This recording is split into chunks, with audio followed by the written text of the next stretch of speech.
मुल्क को आगे ले जाने के बजाय 1000 साल पीछे ले जाना चाहते हैं। तो उन तमाम नाकामियों से अटेंशन डाइवर्ट करने के लिए बहुत कोशिश की जा रही है, किसी तरह से हिंदू मुस्लिम फसादात हो, लोग सड़कों पे आए। उसके लिए उन्होंने मस्जिदें तोड़ना, हर मस्जिद में मूर्ति ढूंढ लेना, स्कूल मदरसे तोड़ देना, लोगों के घर तोड़ देना, जिसने उत्तराखंड में उनको बचाया भी है उसका घर भी तोड़ दिया। ऐसे इंसान का जिसको आप इनाम देते हैं फिर उसका घर तोड़ते हैं। इसी तरह नमाज पढ़ते वक्त नमाजियों की बेइज्जती करना, उनको किक करना, उनको मारपीट करना, तो हर नुस्खा इन्होंने आजमाया।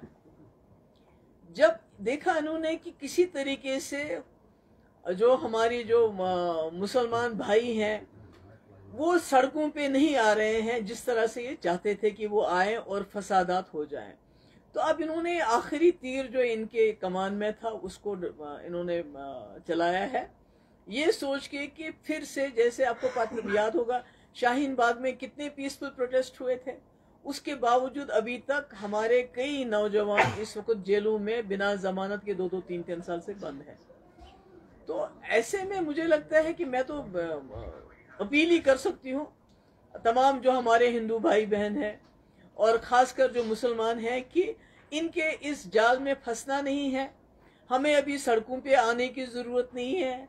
हमारे जो इस कम्युनिटी के जो सीनियर लोग हैं वो अदालत में गए हैं और खुशी की बात यह है कि पिछले कुछ देर से जो सुप्रीम कोर्ट के जो फैसले भी आ रहे हैं वो भी किसी हद तक लोगों के हक में आ रहे हैं, आवाम के हक में आ रहे हैं। तो इस वक्त मौका है वोट से जवाब देने का।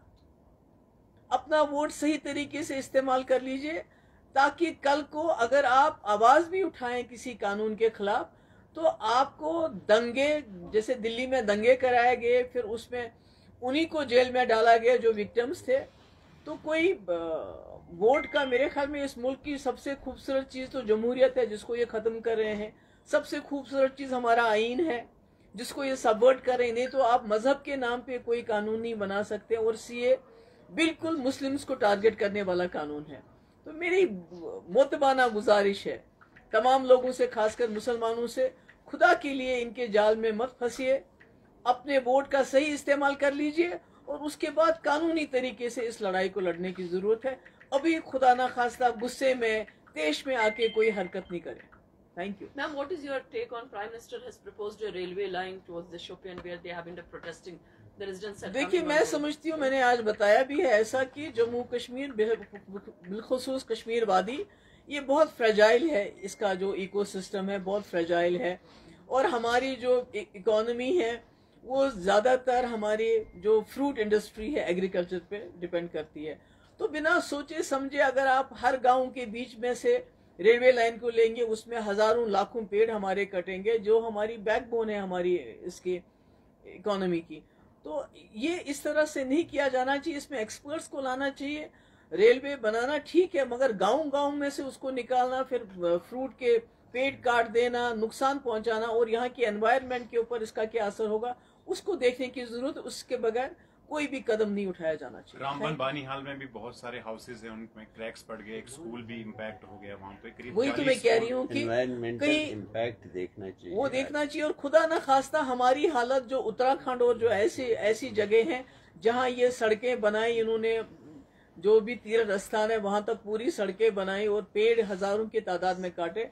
अब आपने देखा हर साल वहां किस तरह फ्लड्स आते हैं, किस तरह सैलाब आते हैं और सब बहा के ले जाते हैं। तो कश्मीर तो उससे भी ज्यादा नाजुक है। तो मैं समझती हूँ इस किस्म की रेलवे लाइन को आंख बंद करके इस तरह से नहीं एक्सटेंड करना चाहिए, उसमें पहले देखना चाहिए कि इसका एनवायरनमेंट पे क्या इम्पैक्ट होगा और जो हमारे बागात है उसमें हमें नुकसान नहीं होना चाहिए, वो हम बर्दाश्त नहीं करेंगे। Thank you so much.